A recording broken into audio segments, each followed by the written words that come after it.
Assalamualaikum warahmatullahi wabarakatuh. Waalaikumsalam warahmatullahi wabarakatuh. Akhirnya kembali lagi ya kak. Oke. Army Ulme ini. Asik. Gimana nih kabarnya teman-teman? Semoga kita dalam lindungan Allah Subhanahu Wa Taala. Amin. Kak Yobi. Oke, gimana Kak Dani? Akhir-akhir ini apa sih kegiatannya? Wah, kalau akhir-akhir ini ya seperti mahasiswa biasa, kuliah, pulang, organisasi dan sejenisnya. Gila, Masya Allah. Apa sih organisasi yang diikuti? Kalau di kampus cuma ikut dua, satu Fosmi, satunya JNUGMI. Di JNUGMI sama Fosmi menjabat sebagai apa, Mas? Wah, sebagai rakyat jelata. Iya. Di sini kalau di JNUGMI, nah mungkin untuk teman-teman kan ada Fosmi dan juga JNUGMI. Itu keduanya lembaga dakwah yang ada di Universitas 11 Maret. Nah, itu satunya lembaga dakwah fakultas, satunya juga lembaga dakwah kampus. Kalau di lembaga dakwah fakultas, Qadarullah diamanai sebagai ketua umum. Ya, dalam tanda kutip pembantu umum lah, karena sering bantu-bantu ke sana kemari. Nah, kalau di JNUGMI sendiri, itu di bagian Departemen Kajian Strategi. Masya Allah. Ya. Ini kan kita dekat dengan kepemimpinan ya di organisasi, apalagi di Fosmi. Pasti relate lah ya Di Fosmi itu menjabat sebagai ketua gitu. Aduh, gimana sih rasanya menjabat sebagai ketua di Fosmi? Oke, pertama kali kalau dirasa pada saat pemilihan ya, itu kok, waduh, kok jadi ketua? Waduh, kok jadi ketua? Kaget, oh, kaget. Nah, ternyata tapi ya Qadarullah, ternyata bahwasanya untuk menjadi ketua itu pasti Allah tidak akan salah pundak dalam menjalaninya, bahwasanya mengingat ya bisa mungkin amanah yang telah diberikan kita jalankan semaksimal mungkin sebagaimana yang bisa kita upayakan, ya seperti itu ya.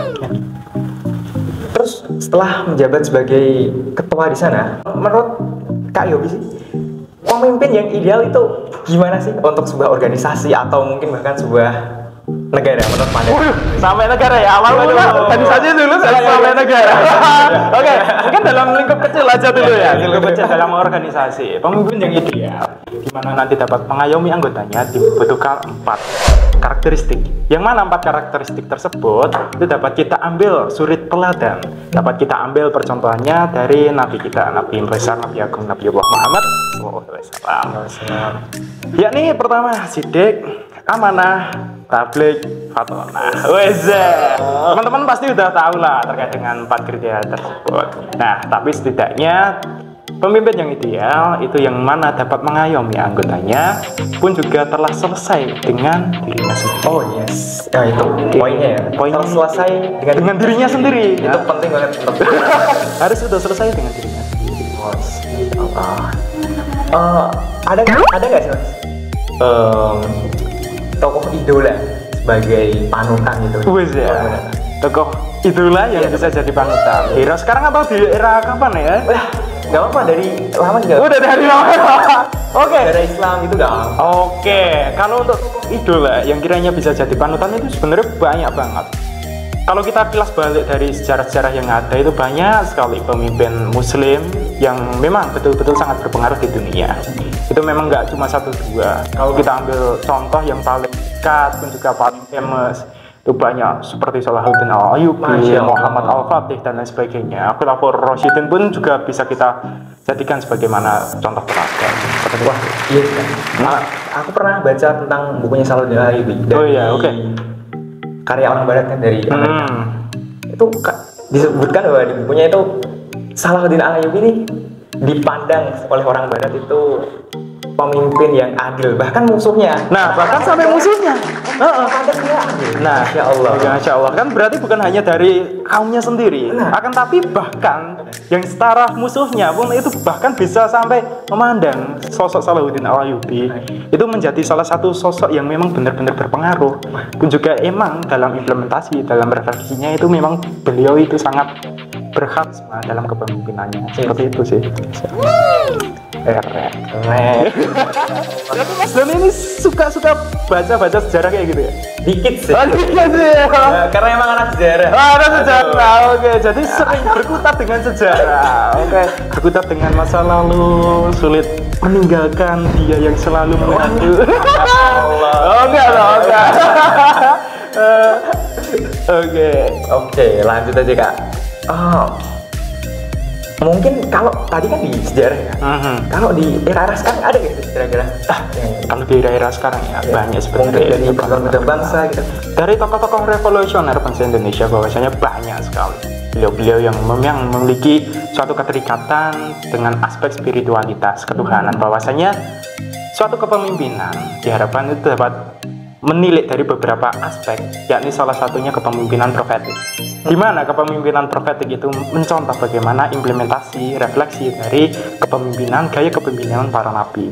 Di mana kepemimpinan profetik itu nanti diharapkan dapat memanusiakan manusia. Bahwasanya sering ya kalau kita berorganisasi kayak menjadi budak organisasi seperti itu. Iya. Bahkan sampai melupakan kodrat alamiah manusia.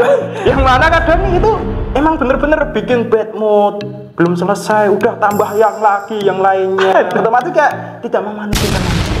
Yang menjadi salah satu pokok tujuan utama itu memanusiakan manusia. Jika kita sudah memanusiakan manusia, pasti anggota yang kita miliki, staf-staf yang kita punya, kawan-kawan seperjuangan dalam organisasi kita itu pasti memiliki rasa keterikatan antar satu sama lain, yang mana pasti akan berimplikasi pada aspek tujuan organisasi yang hendak dituju. Ya otomatis saling ada hubungannya lah, saling berterikatan, saling memiliki korelasi seperti itu. Oh, kalau berbicara tentang pahlawan revolusi Indonesia masa lalu ya, ada sih bagiku ada satu. Siapa tuh?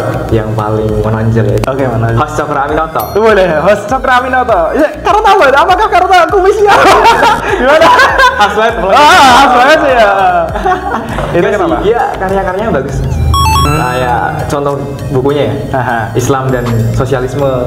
Terus dia di buku salah satu bukunya biografi aku baca, dia disebut bahwa dia itu Raja Jawa tanpa mahkota. Oke, Masya Allah. Raja Jawa tanpa mahkota. Mana deh? Raja tanpa mahkota. Karena biasanya raja itu punya mahkota. Tapi ya ini memang ada ya, Raja Jawa tanpa mahkota. Itu gini ceritanya. Dia kan pemimpin syarikat Islam kan? Oh, benar. Nah, bukan kerajaan. Kalau kerajaan bukan kan kerajaan. Oke, benar. Pasti dia sebut raja. Terus dia juga anak keturunan raja. Oh, keturunan gitu. raja juga. Tapi nggak mau ngelanjutin dari tahta gitu. Dia malah memilih untuk berorganisasi. Gitu. Berarti bener ya, ada Raja Jawa tanpa mahkota, beliau ya salah satunya. Berarti ini kan dari tampang-tampangnya kayak kutu buku ya, sering baca-baca buku gitu. Enggak sih Kak. Alah kok enggak? Tadi kan udah cerita panjang lebar terkait dengan tadi ada Salahuddin Al-Ayyubi, Host Cokro Aminoto dan lain sebagainya, itu pasti sering ya baca literatur, sumber buku dan lain sebagainya. Kalau ini sih berkat Perpus UNS ya? Oh, berkat Perpus UNS, karena apa itu? Wah, lengkap banget. Oh, lengkap banget. Pertama udah fasilitas mumpuni, memadai, terus apa lagi? Bukunya lengkap. Bukunya lengkap. Wah, fasilitas super bombastis. Ada AC. Pegadaian law. Ada kantinnya juga di bagian bawah. Ya, iya benar. Oke, berarti kalau butuh support energi, nutrisi itu bisa ke kantinnya juga. Kalau sudah buku lapar, turun ke bawah. Kantin. Masuk sebenarnya. Oh iya, di NH kan juga ada perpusnya juga. Itu kan sebenarnya bisa buat untuk umum ya. Oh iya. Itu bisa buat untuk umum. Ada AC juga di sana. Ada AC. Jadi kalau teman-teman mau nugas itu di sana bisa banget, canggih banget. Tinggal masuk, AC, fasilitas sudah ada, bahkan minum pun juga tersedia. Tinggal mau bikin kopi, teh, sebagainya itu ada. Jadi teman-teman jangan lupa berkunjung ke Perpus Indah ya. Harus benar, karena dari umat untuk umat ya. Ada minumnya Mas. Ada Allah. Ya Allah. Wah, seru banget ya bincang-bincang kali ini kayaknya. Siap Mas Dani ya. Kita bisa lanjut ke part 2. Part 2. Kalau rame lanjut part 2. Baru perdana. Jadi teman-teman, terima kasih telah menyaksikan bincang-bincang seru kali ini. Jangan lupa di part 2 tonton ya. Assalamualaikum warahmatullahi wabarakatuh. Waalaikumsalam warahmatullahi wabarakatuh. Siap, sama-sama Mas Dani.